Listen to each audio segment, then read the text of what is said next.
దుక్కువనపాలెం శివాలయం అంట. నేను ఫస్ట్ టైం వెళ్ళాం, కానీ ఇది కట్టి 5 సంవత్సరాలు అవుతుందంట. చూడండి, మీకు అంతా చూపిస్తున్నాను. ఎంత ప్లేస్లో కట్టారంటే మాత్రం చాలా పెద్ద ప్లేసు ఇక్కడ. మేమైతే ఫస్ట్ వెళ్ళగానే గణస్తంభం దగ్గర దీపం పెట్టేసుకున్నాము. మేము వెళ్ళేసరికి అయితే ఒక 20 మందిలోకి వచ్చారు ఫస్ట్ పూజకి. కానీ ఇక్కడ మాత్రం చాలామంది వచ్చారండి. చాలా చల్లగా ఉంది లోపల. నందీశ్వరుడు అయితే చివరి నుంచి చివరికి ఉన్నారండి. నందీశ్వరుడు చాలా బాగా కట్టారండి టెంపుల్ మాత్రం. ఎందుకంటే నేను ఫస్ట్ టైం వెళ్ళడం, అది ఎంత విశాలమైన ప్లేస్లో ఒక ఊర్లో కూడా కట్టారు. ఎవరు కట్టారో ఆ పేర్లు కూడా నాకు తెలియదు, ఎవరు డొనేషన్ చేస్తారో కూడా నాకు తెలియదండి. నేనైతే కనుక్కుంటాను కంపల్సరీ. ఎందుకంటే అక్కడ మాత్రం చాలా సంతోషం అనిపించింది నాకు ఆ శివాలయంలోకి వెళ్ళినప్పుడు. చాలా పెద్ద ప్లేసు. ఇదే ఫస్ట్ టైం వెళ్ళడం కదా. నేనైతే పంతులు గారిని అడిగాను ఎన్ని సంవత్సరాలు అయిందని. ఒక 4-5 సంవత్సరాలు అవుతుందమ్మా అని చెప్పారు ఆయన, పంతులు గారిని అడిగినప్పుడు.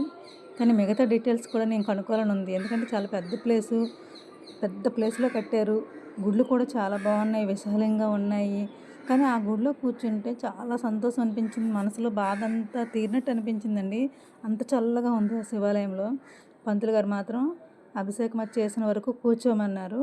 కానీ ఎక్కువ జనం వచ్చారు. హాల్ కూడా చాలా పెద్దది.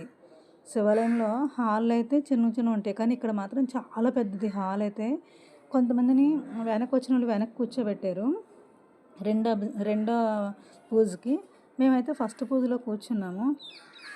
ఫస్ట్ అభిషేకం చేస్తున్నారండి.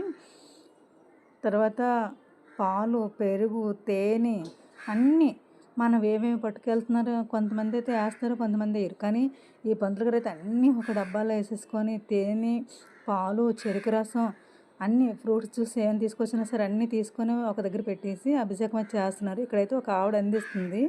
ఆ గుడి తాలూకి ఆవిడేమో నాకు అయితే తెలీదు. అలాగా అన్నీ అందిస్తుంటే అన్ని పంతులు గారు అయితే చేసేస్తున్నారు. ఒక పంతులు గారు అయితే బయట మంత్రాలు చదువుతున్నారు. ఒక 3-4 ఉన్నట్టున్నారండి ఇక్కడ పంతులు గారు.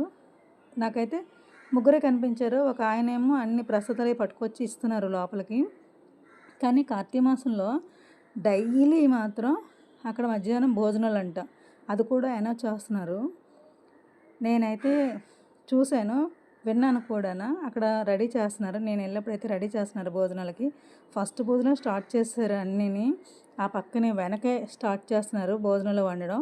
ముందునైతే మేము దీపాలే పెట్టేసుకున్న తర్వాత గుడంతా ఒకసారి నేను చూశాను ఎలా ఉందనేసి. కానీ చాలా పెద్ద ప్లేస్లో కట్టారండి. నాకైతే చాలా నచ్చింది. మీకు కూడా వీడియో నచ్చితే లైక్ కొట్టండి. అలాగే మీరు కూడా వెళ్ళేటట్టు ఉంటే నాకు కామెంట్ చేయండి ప్లీజ్.